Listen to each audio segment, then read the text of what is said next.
unboxing vlog. So today I'm going to share with you what inside my package. Wow! Lucky. But before we start or before we open our parcel, if you are new here in my channel, I will appreciate you guys if you subscribe, like and share my videos, and please don't forget to click the bell button para ma-notify kayo if I have new videos to upload. And please follow us in our Facebook page and Instagram. For more details, just check the description box below. Okay? Mag-open ito. Laki. Parang malaki pa sa... Parang ang taas pa sa akin. Start to open our parcel, guys. Ang laki nito, guys.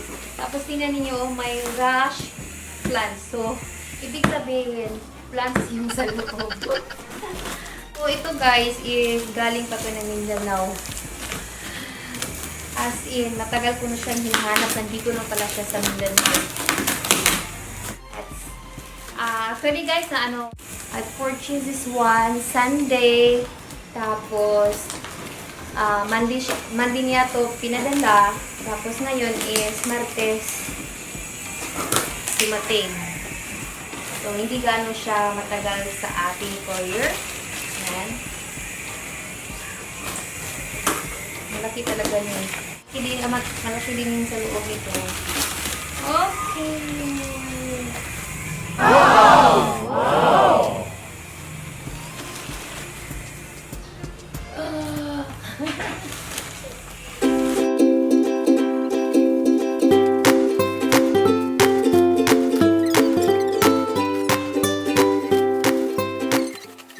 Sabi ko sa seller is dapat ingatan mo yan, tapos nakabalot siya ng maigi para hindi siya basa-basa na. Hindi siya madamage while on transit.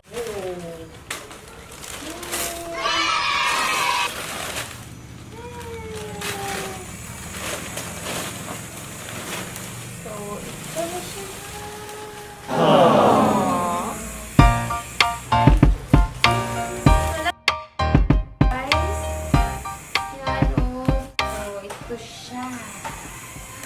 This one is one of my wish list for so long and now I have one. And this one guys is Monstera Deliciosa Thai Constellation. Hope I pronounce it correct. This cultivar has been developed in the laboratory in Thailand. Kaya tinatawag siyang Thai. So now we will check the roots kung okay yung roots niya.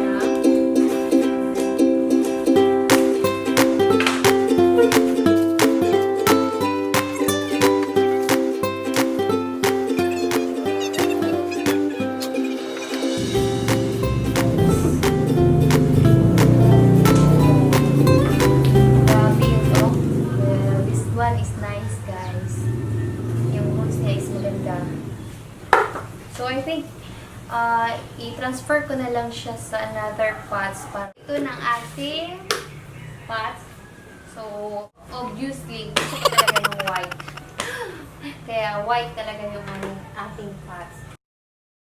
So, ang dami ng roots niya, guys. Stable na talaga yung roots niya kasi ang dami. Oh. Tapos, mature na yung stem. Yan. So, ngayon, dito muna siya sa maliit na pot. Hanap muna ako ng malaking pot, guys, para sa kanya. Sabi ng seller, pag malaki daw ang pot, mas lalaki siya guys. Yung leaves niya is mas lalo siyang lalaki. So ngayon is wala akong pots, is dumating siya earlier. Mag-order pa ako ng pots na malaki. So dyan muna siya. Dito muna siya sa maliit. So nakasyahan muna natin siya sa maliit. So sa lagyan ko siya ng kukupit guys. More kukupit sa itaas. Para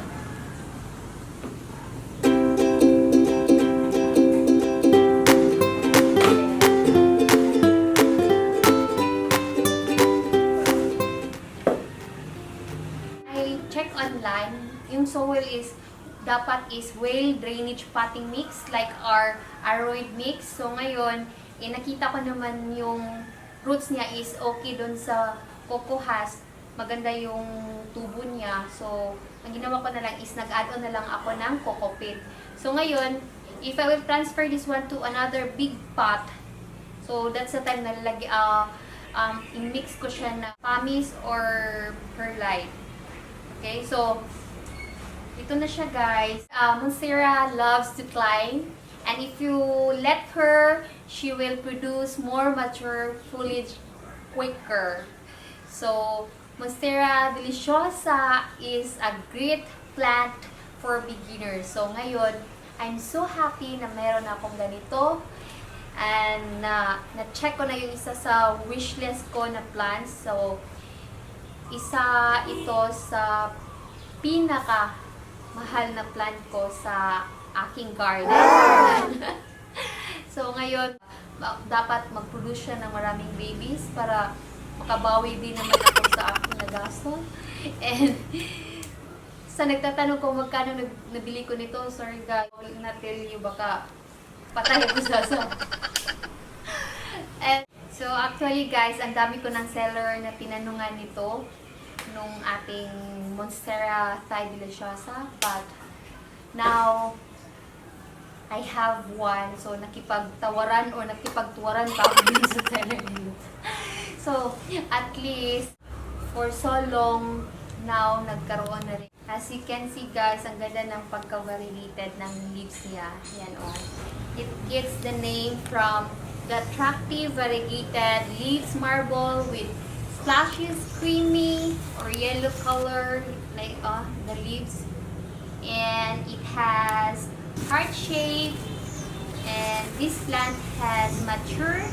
So pag ano siya guys, pag nagmamature na yung ating deliciosa is ito nangyayari sa kanya, nag-split yung mga leaves at saka eventually nag-ano siya, nagbubutas yung mga dahon niya ganito. It's very beautiful and it's very nice. Okay. So for now, guys, thank you so much for watching, and i-update ko kayo sa aking Monstera Thai Deliciosa to my next video. Thank you so much. Bye!